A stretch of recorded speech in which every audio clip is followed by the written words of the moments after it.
Hi, everyone, and welcome to the BPD Bravery Show. Our guest today is Lena, a therapist with lived experience who is in recovery from BPD. After her healing experience working with trauma and neurodiversity-informed DBT therapists, she became one as well, and now works with clients with BPD, trauma, and neurodivergence in her own practice, Iris DBT. Lena is a cast member of the BPD Bunch and serves as a chairperson for the Lived Experience Committee at the National Education Alliance for BPD. She currently lives in Brazil with her partner, dog, and cat. Lena and I had an amazing conversation about relationships, splitting, and friendships with BPD, and I'm sure you're going to enjoy it as much as I did. So sit back, relax, and enjoy.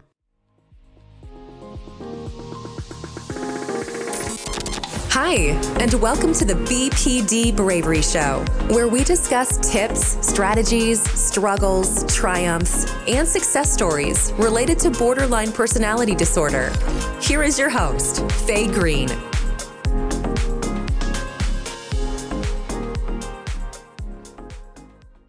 What made you become a DBT specialist? Yeah, so I actually became a therapist before I had fully entered recovery from BPD. So let me start when I was diagnosed, because it puts a context to the whole story. So I was diagnosed when I was 20. I went to the psych ward, talked to a psychiatrist for 5 minutes, and he was like, "You have BPD." So obviously with that being how I was informed, I was like, "You don't know what you're talking about. There's no way I have BPD. I'm not one of those people," because up to that point, I only had the stigma of what BPD was like. I had no idea what having BPD actually meant. And so for 10 years, I just was like, "Oh, I have trauma," which is also true, and a little something else. And so I went to therapists, kind of found a little bit of, recovery from trauma. And the BPD stuff, I think we all have the experience of, or at least I do, where there were points where my BPD was full force all the time. And there were times where it was dormant, I like the types of BPD, like the quiet, petulant, I at different times fit different ones, so I was kind of more in maybe quiet BPD land, and I was I got a lot of help with seeing a therapist. I was like, I want to become a therapist. So I became a therapist, and then I kind of stepped back from being a therapist, was working more in management. My BPD came out full force, all 9 symptoms, things were really bad. That was probably my worst bottom with BPD.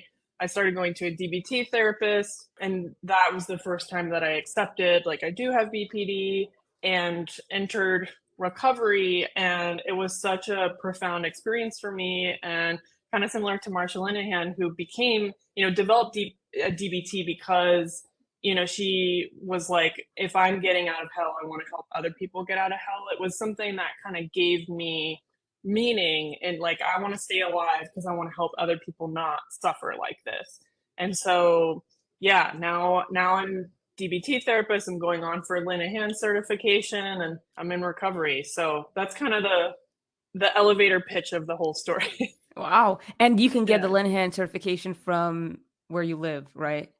Yeah, because even though I'm living here, I'm still practicing in the US. And even, you can be Linehan certified here too. But yeah, so I'm in the process. I'm, working with clients online, and there's taping sessions and sending it to be reviewed and stuff. And so yeah, I'm doing all that stuff. Wow. So that is really changing your life around from someone who needed the help to someone who's helping others, which is absolutely amazing. And so you're in Yeah, it was a long journey though. It how wasn't many like years? I was, yeah, it was years. Yeah. So you're in a relationship now. I'm not sure if you still consider having BPD or not, but do you tell your partner about it? When do you tell your partner about it? Yeah, I mean, the thing about BPD is it's kind of funny, how it's a personality disorder, because, I don't meet the criteria anymore. So technically I don't have BPD, and I don't agree with it being a part of my personality, but I do think it is kind of a part of who I am, right? We develop BPD because of things that happen in our childhood, right? And so it's kind of it's woven into the tapestry of my life, right? So even now, even though I don't meet the criteria, there's still sort of like slight glimpses of BPD. I still have intense emotions, for example, right? And I still can like struggle with anger, and not to the point where like it destroys my life and my relationships, but I have a hard time experiencing anger. So my partner found out I had BPD I want to say maybe like a year into our relationship. And now like it's something that he, is obviously because of like podcasts and stuff. And I'm on the board, not the board, but I'm on a committee at NEA BPD in the US and stuff. And so it's like something that's such a part of my life. We talk about it a lot. And there are moments where, I'll say like, oh, I'm having a BPD day, my emotions are really intense. And, so it's definitely something that he's aware of for sure. And what do you think is the biggest struggle when it comes to BPD and being in relationships? I mean, so many things. I think, what's hard is for most of us, not all of us with BPD, we often tend to demonstrate, for those who aren't familiar, attachment styles are sort of ways that we can consider the ways that we connect to and stay connected to, maintain connections with close relationships in our life, based on, when we're children, we require attachments to our caregivers to take care of us and depend on and provide love and support. And as adults, we still maintain connections like that with people in our life, even though it's a little bit different. And I think most of us with BPD have what's called disorganized attachment, which is this kind of push pull. Like, I know the book with this title sucks, but I Hate You, Don't Leave Me, I think is kind of something that I experienced a lot, where it's like I was both always afraid, terrified of people leaving, and at the same time, I would just constantly push them away, right?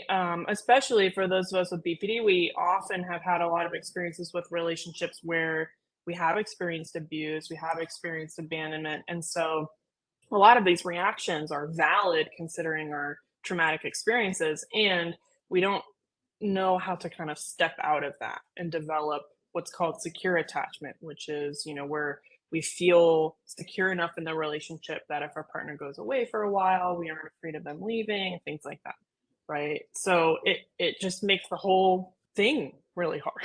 And how does splitting play a role in it, right? Because I'm thinking you're in a relationship and then you put the person on a pedestal and they're the best and they're God and they could do no wrong, and then something happens or they don't live up to your expectations because your expectations are not really for reality. And then it's like, ooh, they fall down, like all of a sudden they're bad and they're a horrible human being. And how do you deal with that?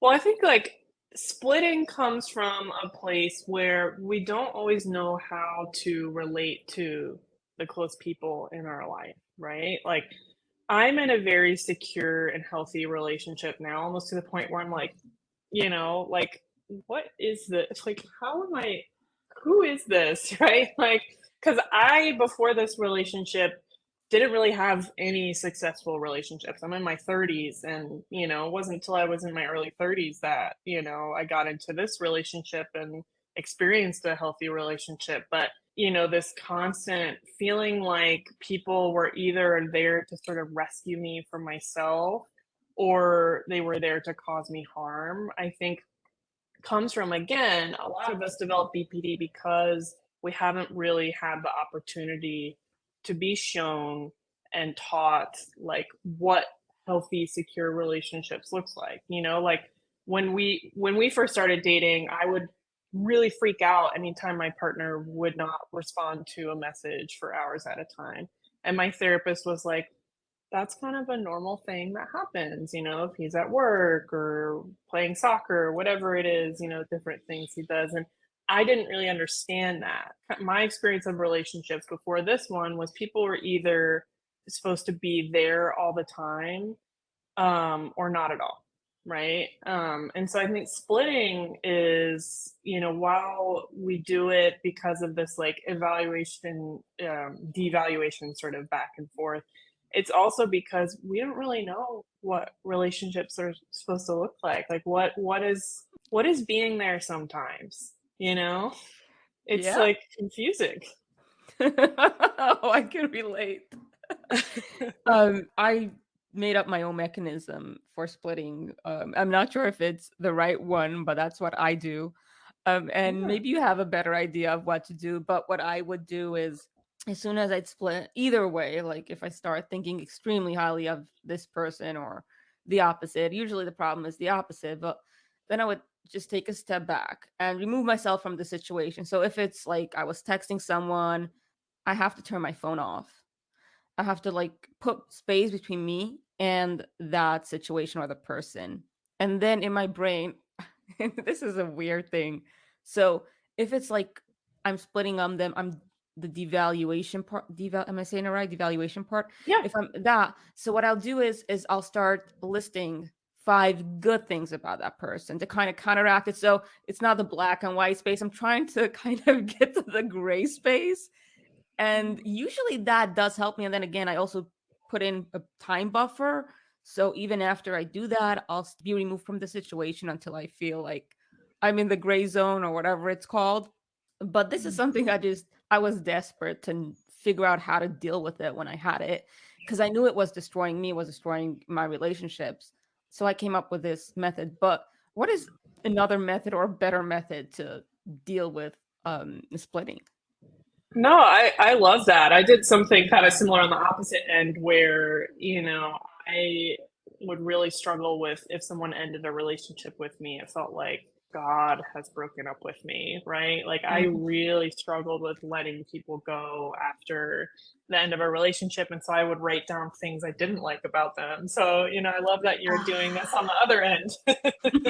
Um, but the other thing is, I think of splitting happening because I think for me, I felt like I needed somebody perfect because I needed somebody to rescue me from myself. Like my reality was just, I felt like I was in hell. And if somebody flawed came along, they couldn't, it's not going to work. They're not going to be able to help me get out of the pain I'm in. And so it was actually working with my DBT therapist who would like make mistakes and then repair afterwards or have us like work through what happened, that helped me learn that people can be flawed and still be a really helpful support in my life. And kind of the same thing in relationships, people can be flawed and still be worth loving and having in my life. Kind of the same way, like I can be flawed and people still want me in their life. I'm still worthy of love.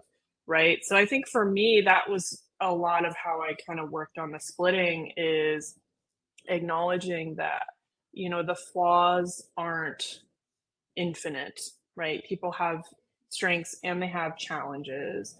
And also reflecting back throughout my life and thinking about all the people that I loved and their good qualities and their bad, and realizing that everybody has those. Nobody is perfect. And I think there's a lot of self-judgment that's tied in with splitting. A lot of times we're really judgmental of other people because we're really judgmental of ourselves, right? If I'm expecting everybody else around me to be perfect, it's probably true that I'm expecting myself to be perfect also.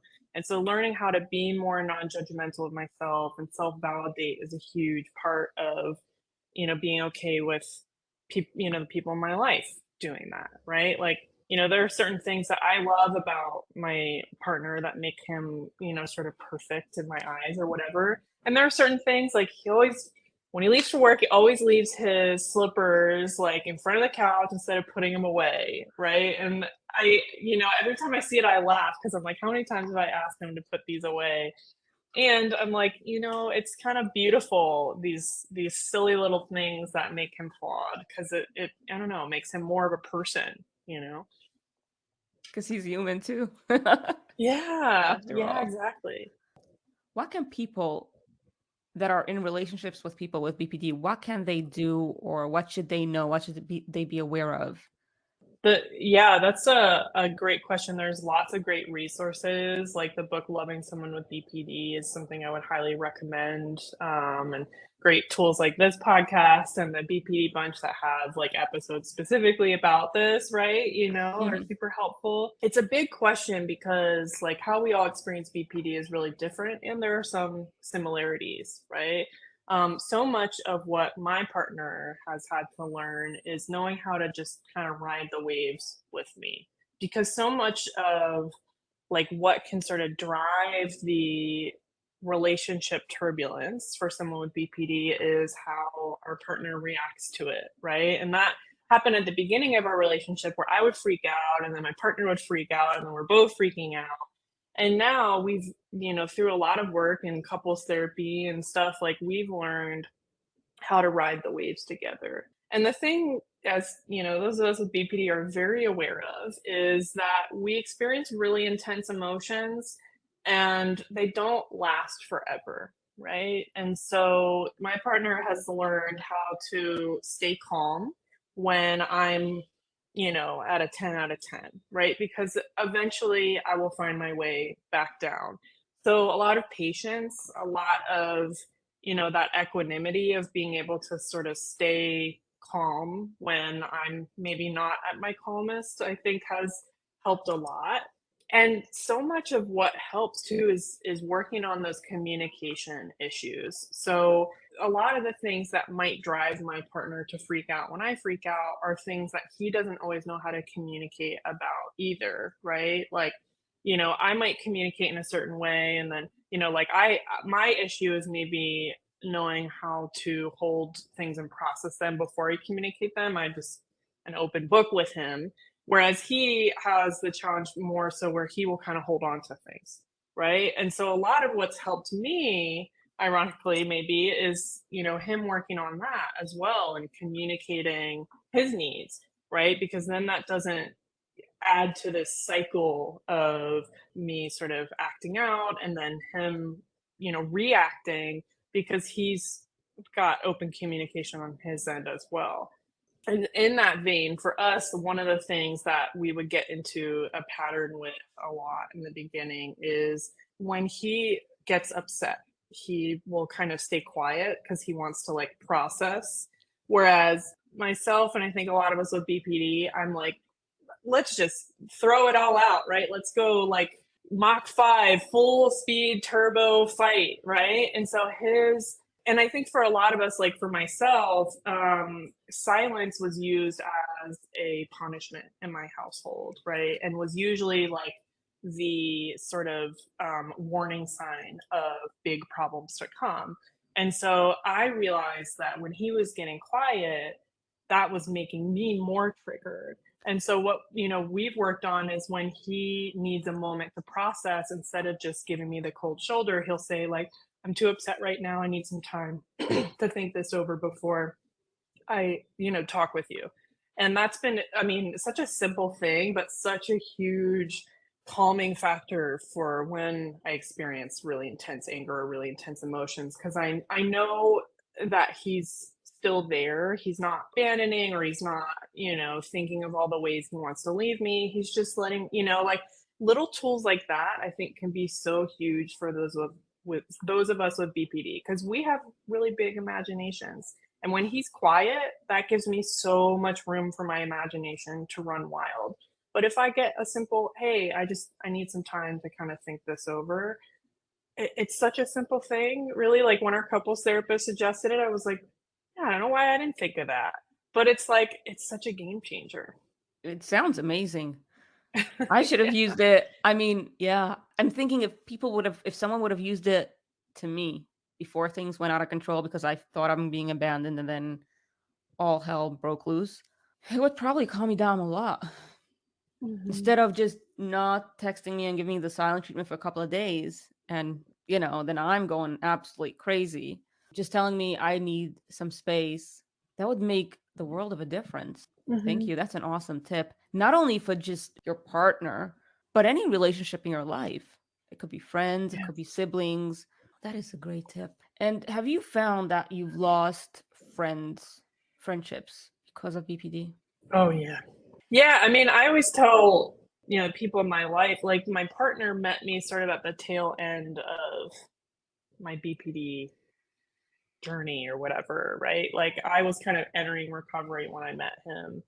So, there's certain things I tell him like, "Oh yeah, this happened." And he's like, "What?" I'm like, "Yeah, I met all my symptoms, in my life. Like I definitely lost friendships, lost jobs, lost housing, like everything, I think for a lot of us, like for me, I went through periods in my life where it felt like I couldn't manage anything, and friendships were definitely like the first thing to go because friendships are a type of relationship. And this is why I stress to people and my clients, and especially who are trying to date, I'm like, figuring out relationships is hard enough for those with BPD. Like, why don't you think about developing a friendship with this person first? Because even friendships are something that, it took me to my early 30s to understand truly how they worked.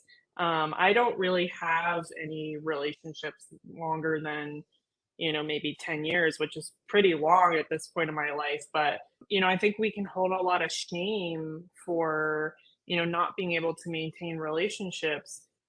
And at the same time, it's because we don't have the skills to know how they work. But relationships are the hardest part, I think, of recovery. And it's challenging because they're the thing that also help us recover, right?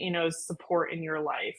But I definitely struggled for a really long time with maintaining friendships and stuff like that. And also part of recovery has been accepting that some of that is also a natural part of life, right? Like I struggled with so much shame for a long time that, I didn't have friends from college or high school or whatever. And then I realized like most people, like that's actually pretty rare. And it's funny because in all the movies, it's like, that show Friends or whatever, they love that show in Brazil. Everybody's been friends forever and everything, but that's actually pretty rare. Most friendships have a lifetime, I think, of like 6 years or something. I think that's like the average lifetime of a friendship.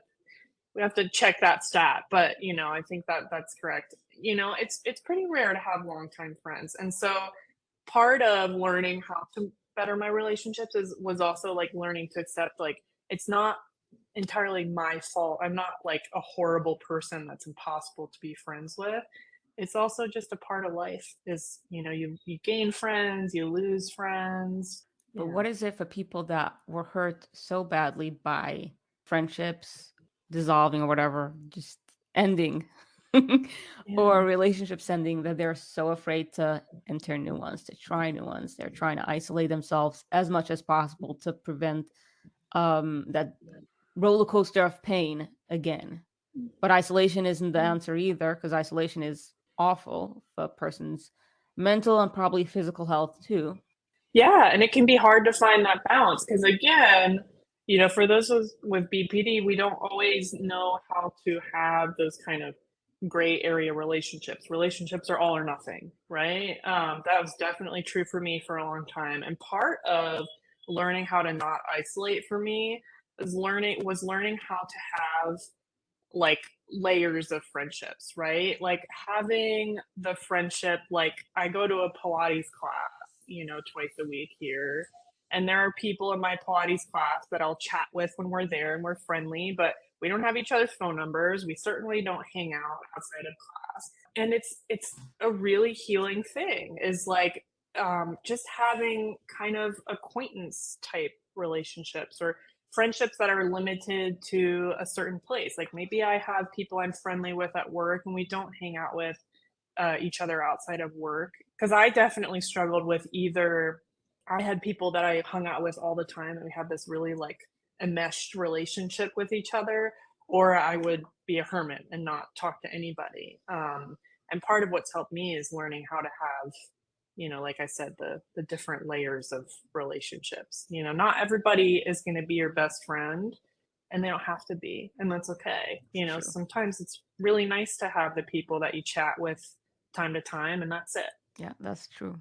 Though it could be hard. I have one friend who we were really close. She lived in the US. We lived pretty close to each other. Then I moved to North Carolina, and then she left the US. And we still talk, but not as much because first of all is the time zone is different, and she got into her life there, so she's totally immersed with that. And of course we still communicate, but it's not like what it was, and it does hurt sometimes. From time to time I miss it, and I have to be very careful for me not to go down that rabbit hole of like, oh my god, none of my friendships last, blah blah blah, like nothing lasts. What's the point of having friendships? What's the point of life? Yeah, I totally relate. Yeah, as but somebody who just moved out of the country, I totally relate. but at the end of the day, this is life, like it's not like she cut me off or anything. We're still friends. We're just not communicating as much. But for me, nothing changed, right? But for her, something major did change. So in my brain, I have to, and I think of it like when I lived in Greece for 2 months. I didn't communicate with my friends as much because of the time difference. I was busy with the people there, and it's just constant reminder of like, that's normal, that's life. Why is it that people with BPD get so triggered when it comes to relationships? It seems like other people, Like, like, oh, they could ride it a little bit, like their waves are a little bit smoother. It's not as rocky when it comes to relationships. So people with BPD, it's the ocean, it's like a fierce hurricane or something. yeah, I mean, it's a great question, something I think about a lot as somebody who's kind of going through my own journey with that right now. And I think there's a couple things involved. I think, again, this is why I say like the splitting issue is part of such a bigger theme for those of us with BPD, is because I think having BPD, the unstable relationships and the identity challenges, like a lot of these symptoms are linked together, right? And a lot of times we have unstable relationships because we don't necessarily have a sense of identity, and that can look on both extremes. We can either be, in DBT, we refer to it as like desperate for connection, or I shouldn't have brought up that because I don't remember what the other one's called, but we can either be on the extreme of I can't ever be alone, or I can't be around anybody ever, right? Like you say, like some of us will isolate, instead of getting into relationships. And I think part of that is because we don't always know how to relate to people in a way where we don't become one and the same, right? And there's some beauty to that, right? Because it also means we love so deeply. And like people with BPD probably will give like the best gifts because it's like, oh, I remember this thing about you because it's been totally just like woven into my life, because like everything you are is something that I know very deeply, right? Yeah. And the flip side of that is it can be really hard to know maybe where I end and like my partner begins, and finding that balance of, because relationships are so much balance, and balance is never static. Balance is always changing and dynamic. There are going to be times where in your relationships you kind of lose touch, and oh, maybe you pick it up again and then you lose it again, and it's riding the waves, right? And that's really hard for us because we don't always know what that looks like. And so finding that balance of developing a sense of identity where we feel okay being alone, but not so much that we avoid other people, is really tricky, right? A lot of us go through this cycle of like, okay, I don't ever want to be alone, I need to be around my friends all the time. And then when people leave, oh, I'm going to just isolate and never talk to anybody. And finding that like gray area, like you were saying, is really tricky. Because yeah, like you were saying, when people move, for example, like I just moved out of the country, and I've had some friendships that have actually gotten stronger. Like we talk even more now because maybe, like I have a friend who used to live in Brazil, and so they're my friend who I'll be like, oh, do they put ketchup on pizza? What's up with that? And they're like, yeah, right. And stuff like that. And then there are other friendships where, yeah, maybe it is harder for us to connect.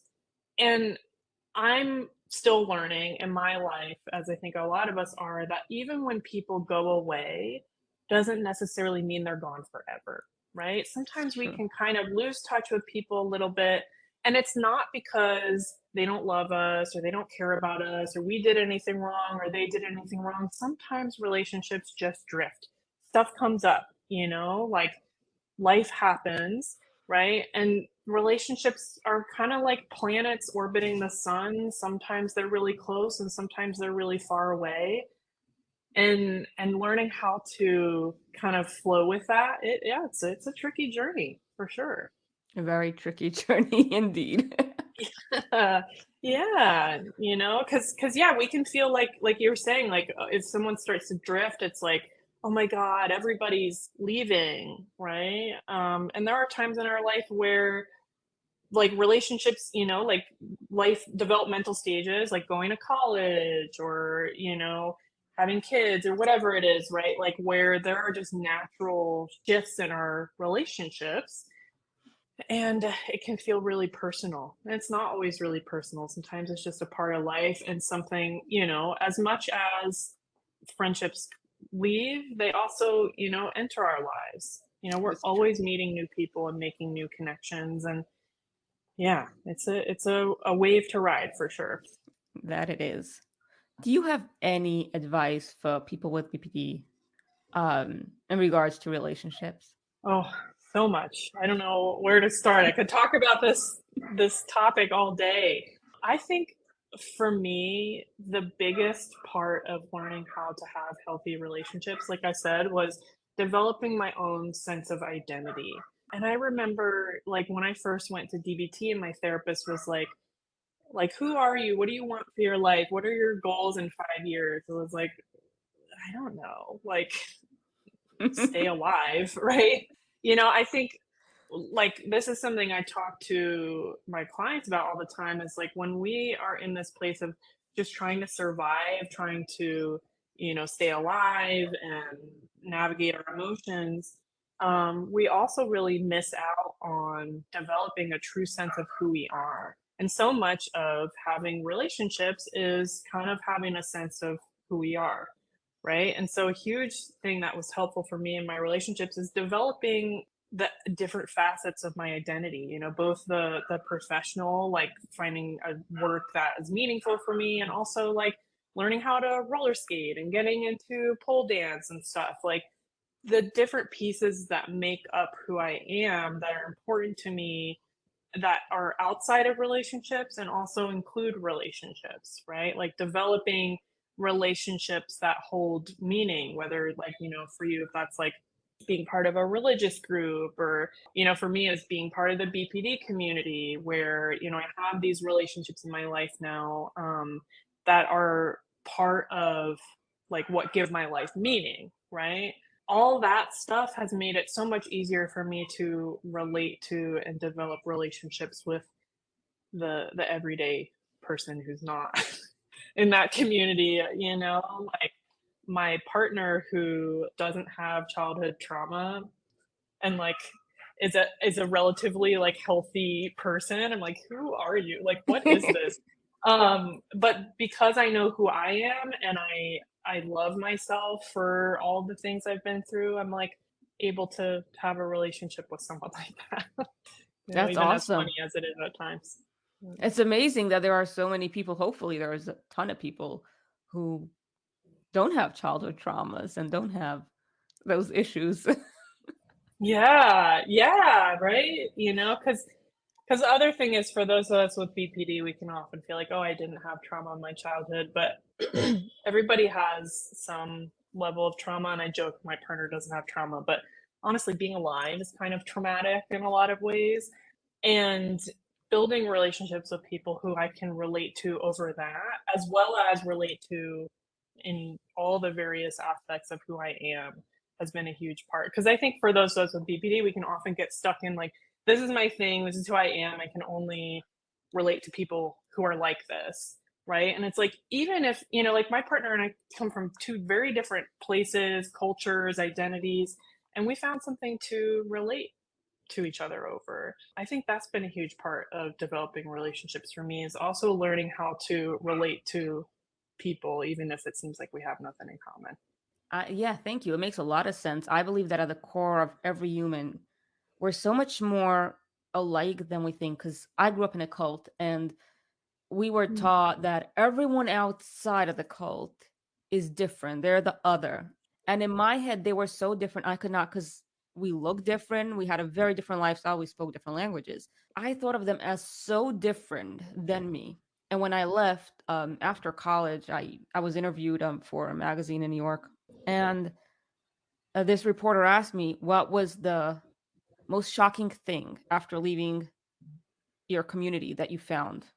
And I didn't even have to hesitate. And I never even thought about it. She didn't prepare me for questions. So I didn't even have to think about it. It was how alike we really are. We think we're so different of one another, but we are so much more alike than we are different. And if people would have realized this, if there were, the world would be a different place. We are so much more alike. We have so much more in common with people than we have differences.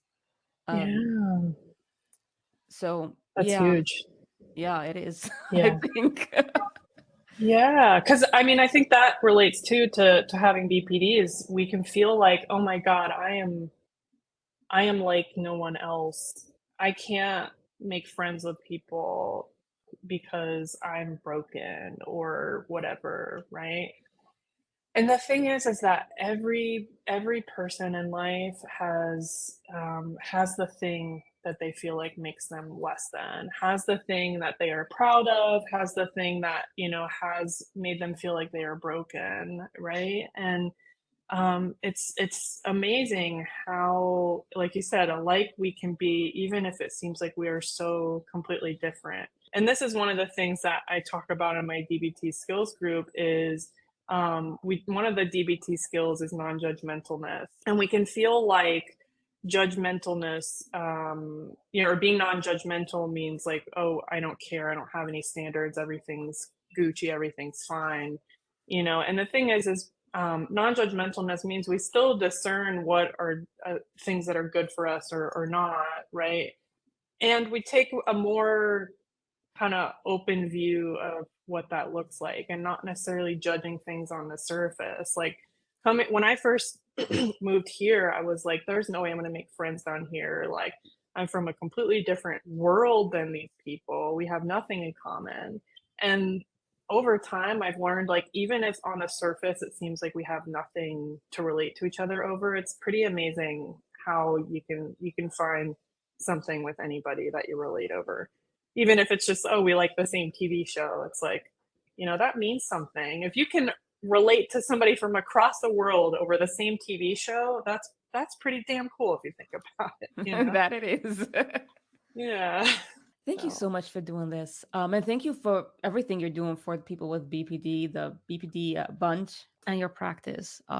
Thank you. Thank you from all of us. Oh, thank you so much for having me.